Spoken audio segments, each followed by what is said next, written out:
Ito yung tinatawag sa amin na terik or sea urchin. Tawag sa inyo, Je? Terik. Sa amin suwake. Sa Kyonen? Terik ko. Sa inyo?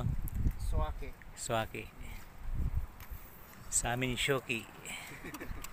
So, simple lang ang pagkuha nito.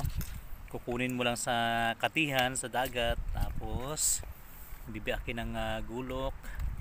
Lilinisan. Yan. Natataba, oh. Pagkatama, Je. Yan. Yan. Dilaw na dilaw ang laman. Tapos nyan, ilalagay doon bago kukutsirahin mamaya. Ito na. Ito yung kalahating karapon. Mga 5 balde din siguro yan na swaki. Bago mapuno. Hindi, yan na.